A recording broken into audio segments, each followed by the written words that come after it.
Welcome for you SCS classes. यदि आप राजस्थान चतुर्थ श्रेणी कर्मचारी की परीक्षा की तैयारी कर रहे हैं तो ये क्लास आपके लिए है, क्योंकि इस क्लास में आप लोग क्रिया से संबंधित जितने भी टाइप के क्वेश्चंस बन सकते हैं वो सभी लिए गए हैं। उसके बाद में विशेषण से संबंधित जितने प्रश्न बन सकते हैं टॉपिक से या जितने भी टाइप के बन सकते हैं वो सभी इस क्लास में लिए गए हैं। आप विश्वास कीजिए, आपने यदि ये क्लास देख ली तो आपको अन्य और कोई क्लास देखने की जरूरत नहीं पड़ेगी, क्योंकि आपको क्रिया से विशेषण से संबंधित इसी क्लास से आपके लिए प्रश्न देखने को मिल जाएंगे। चलिए शुरू करते हैं। पहला प्रश्न अपना आ चुका है। जो पहला सेक्शन होगा अपना वह है विशेषण से संबंधित जितने प्रश्न बन सकते हैं, जितने भी टाइप के, वो इस क्लास में आपको मिलेंगे इस सेक्शन में। पहला प्रश्न है कि निम्नलिखित में से विशेषण शब्द नहीं है। अब आपको इसमें छांटना कि विशेषण शब्द नहीं है, तब आपका जवाब होगा लांछन। लांछन जो होगा भाई आपका विशेषण शब्द नहीं होगा। क्या नहीं होगा? विशेषण नहीं होगा। चलिए अगला प्रश्न। अगला है कि किस विकल्प में अनिश्चित परिमाणवाचक विशेषण का उदाहरण है? तो ये आपका हो जाएगा अधिक वर्षा। क्या हो जाएगा? अधिक वर्षा, जो कि परिमाणवाचक विशेषण का उदाहरण हो जाएगा आपका। चलिए अगला प्रश्न। अगला है कि वह कच्चा फल है। वाक्य में रेखांकित पद में विशेषण की कौन सी अवस्था है? आप जो देख रहे हैं कच्चा लिखा हुआ देख रहे हैं, कच्चा, और इसके नीचे आप एक लाइन देख रहे हैं, डैश देख रहे हैं, लाइन। तो आपको कच्चा का बताना कौन सा होगा, कौन सा विशेषण की अवस्था है इसमें। तब आप कहेंगे मूल अवस्था। कौन सी मूल अवस्था है इसके अंदर। चलिए अगला प्रश्न। अगला प्रश्न है कि किस विकल्प में संज्ञा से बना विशेषण का युग्म अशुद्ध है? आपको ये अशुद्ध बताना है। तो देखिए मद्रास और मद्रासी है तो आपका ठीक है, विरोध और विरोधी ये भी आपका ठीक है, देहात और देहोती, लेकिन आपका देहोती ना होकर के देहाती होता है यहाँ पर, देहाती, तब तो आपका ठीक हो जाता। इससे ये सिद्ध होता है कि आपका जो सी वाला ऑप्शन है यही आपका गलत हो जाएगा। इस तरह से यही आपका राइट आंसर हो जाएगा। चलिए अगला प्रश्न है। अगला प्रश्न है कि अत्यंत चालाक लोमड़ी वाक्य में प्रयुक्त विशेषण है। किसमें बताना है? अत्यंत चालाक लोमड़ी में विशेष बताना है। कि आपको बताना है, विशेष बताना है आपके लिए। तो इसमें विशेष क्या होगा? तो इसमें विशेष आपका हो जाएगा, क्या हो जाएगा आपका विशेष? इसमें हो जाएगा लोमड़ी हो जाएगा। क्या हो जाएगा? लोमड़ी हो जाएगा। तो इस तरह से डी वाला ऑप्शन आपका राइट आंसर हुआ। चलिए अगला प्रश्न। अगला है कि क्रिया से बना विशेषण है। तब आपका जवाब हो जाएगा बनावटी, जो कि क्रिया से बना हुआ विशेषण। क्या लिखेंगे? बना प्लस बटी, बटी। इस तरह से आपका डी वाला ऑप्शन आपका राइट आंसर हो जाएगा।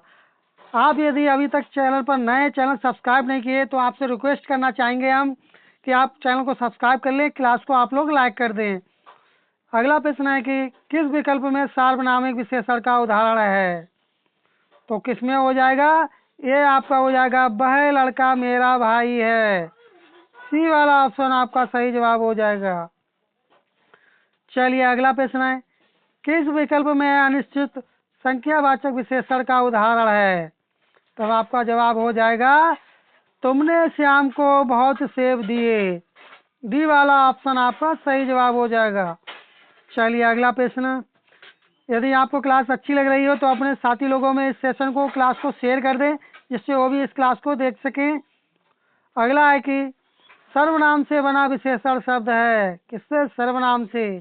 तब आपका जवाब हो जाएगा वैसा, जो कि ये सर्वनाम से बना हुआ विशेषण है। चलिए अगला प्रश्न। अगला है कि संज्ञा शब्द नमक से बना विशेषण है। तो इसका क्या हो जाएगा? नमक का क्या हो जाएगा? बहुत इजी क्वेश्चन है। तब आप कहेंगे इससे बना हुआ आपका हो जाएगा नमकीन हो जाएगा। चलिए बढ़ते हैं अपने अगले प्रश्न की तरफ।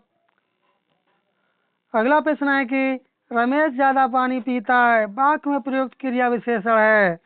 तब आपका जवाब होगा परमाणुवाचक विशेषण। डी वाला ऑप्शन आपका राइट आंसर हो जाएगा। इसी क्लास से आपके लिए जो आपका 4th ग्रेड राजस्थान चतुर्थ श्रेणी कर्मचारी का पेपर सितंबर माह में कंडक्ट होने जा रहा है। उसमें आपको इसी क्लास से डायरेक्ट क्वेश्चंस आपके लिए क्रिया और विशेषण से देखने को मिलेंगे।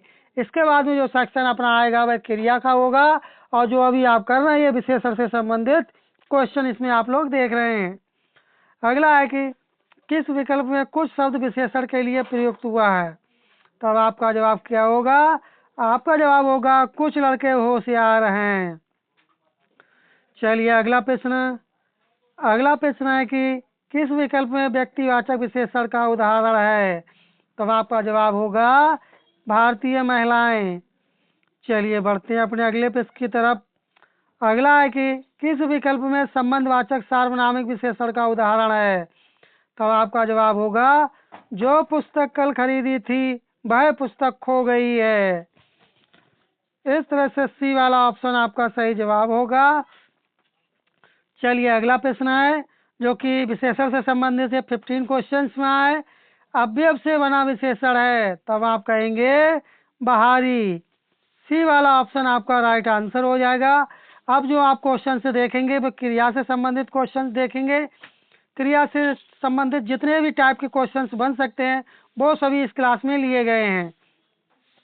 चलिए पहला प्रश्न है कि बालक ने गिरे हुए को उठाया। वाक्य में क्रिया है, प्रयुक्त क्रिया आपको बतानी है। तब आप कहेंगे प्रेरणात्मक क्रिया है। चलिए अगला प्रश्न। अगला है कि किस विकल्प में सामान्य क्रिया का उदाहरण है। तो सामान्य क्रिया का उदाहरण आपका बच्चे ने खाना खा लिया, इसमें नहीं है। अंकित फुटबॉल खेलता है, दूसरे वाले में है। बी वाले ऑप्शन आपका सही जवाब होगा। चलिए अगला प्रश्न है अकर्मक क्रिया का उदाहरण है। तब आपका जवाब क्या होगा? तब आपका जवाब हो जाएगा सोनम पढ़ती है। चलिए अगला प्रश्न है किस विकल्प में सकर्मक क्रिया का उदाहरण है।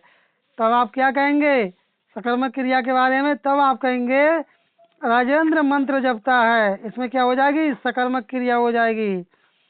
चलिए बढ़ते हैं अपने अगले पेज की तरफ। आपको इसी तरह के क्वेश्चंस आपके 4th ग्रेड के पेपर में आपको देखने को मिलेंगे। अकर्मक क्रिया का उदाहरण है। तब आपका जवाब क्या होगा? तब आपका जवाब होगा गणना।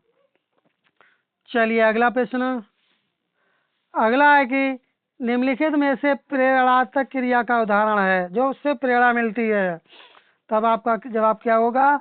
तब आपका जवाब होगा मोहन ने अविनाश को पढ़वाया। चलिए बढ़ते हैं अपने अगले पेज की तरफ। अगला है कि निम्नलिखित में से सकर्मक क्रिया का उदाहरण है। तब आपका जवाब क्या होगा? नौकरी रस्सी ऐंठ रहा है। क्या चीज? नौकर रस्सी ऐंठ रहा है। आपका जवाब हो जाएगा डी वाला ऑप्शन, नौकर रस्सी ऐंठ रहा है। चलिए अगला प्रश्न। संयुक्त क्रिया का उदाहरण है।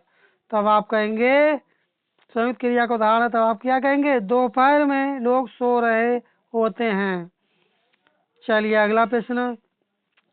अगला है कि निम्नलिखित में से सहायक क्रिया का उदाहरण है। तो सहायक क्रिया का उदाहरण क्या होगा? आप जरा कमेंट करें इसका सही जवाब क्या होगा। तो इसका सही जवाब हो जाएगा रवीना ने पुस्तक पढ़ी। बी वाला ऑप्शन आपका राइट आंसर हो जाएगा। चलिए बढ़ते हैं अपने अगले प्रश्न की तरफ। अगला प्रश्न है कि वीरेंद्र जोर जोर से रो रहा है। वाक्य में प्रयुक्त क्रिया है। तो इसमें कौन सी क्रिया का प्रयोग हुआ है? तो इसमें हुआ है कर्मक क्रिया का प्रयोग हुआ है। चलिए अगला प्रश्न। अगला है कि निम्नलिखित में से गलत विकल्प है। छाटिए आप लोग गलत विकल्प कौन सा हो जाएगा। तो इसमें बताएंगे या बताना चाहते हैं आपको कि मोर नाचता यह कर्मक क्रिया ठीक है। वह कॉलेज से आकर सो गया पूर्वकालिक क्रिया। अध्यापक प्रश्न पूछते हैं सकर्मक क्रिया है। वह चतुर निकला सकर्मक क्रिया है, जो कि आपका डी वाला ऑप्शन गलत होगा और यही आपका सही उत्तर होगा। चलिए अगला प्रश्न है किस विकल्प में दिकर्मक क्रिया का उदाहरण है। तो दिकर्मक पूछी गई है, तो आप बताएं यदि आपको इसका जवाब आ रहा है। तो इसमें हो जाएगी माता जी ने धोबी को कपड़े दिए। चलिए अगला प्रश्न। अगला है कि किस वाक्य में पूर्वकालिक क्रिया का प्रयोग हुआ है। तो किसमें हुआ पूर्वकालिक क्रिया का प्रयोग? तब आप कहेंगे अंकिता खेलकर पढ़ने बैठेगी। क्या चीज? अंकिता खेलकर पढ़ने बैठेगी। चलिए अगला प्रश्न। अगला है कि निम्नलिखित शब्दों पर विचार कीजिए। तो इनमें से सकर्मक क्रिया आपके लिए बतानी है, तो बताएं आप लोग। तो इनमें सकर्मक क्रिया क्या होंगी, कौन कौन सी हो जाएंगी? कमेंट करें आप लोग जरा, इसका सही जवाब क्या होगा। तो इसका देखिए, जो तोड़ना है ये आपकी सकर्मक क्रिया हो जाएगी, और जो खाना ये भी सकर्मक क्रिया हो जाएगी। तब आपका सही जवाब हो जाएगा 1 और 2। इस तरह से पहला वाला ऑप्शन आपका सही उत्तर होगा। चलिए अगला प्रश्न है। अगला है कि पिताजी नाश्ता करके कार्यालय चले गए, वाक्य में प्रयुक्त क्रिया है। इसका जवाब आप कमेंट करके बताएंगे कि इसका सही जवाब क्या होगा। यदि आपने अभी तक चैनल को सब्सक्राइब नहीं किया तब आप चैनल को सब्सक्राइब कर लें। क्लास को यदि आपने अभी तक लाइक नहीं किया तो क्लास को लाइक कर दें, क्योंकि आपके सब्सक्राइब करने और लाइक करने से ही हमें मोटिवेशन मिलता है। इसी क्लास से आपको डायरेक्ट आपके 4th ग्रेड कर्मचारी के पेपर में आपको क्वेश्चन देखने को मिलेंगे। और यदि आपका किसी भी प्रकार का कोई सजेशन हो या फीडबैक हो तब भी आप कमेंट करके अवश्य बताएं। चलिए मिलते हैं जल्दी नेक्स्ट क्लास में, तब तक के लिए धन्यवाद। जय हिंद, जय भारत।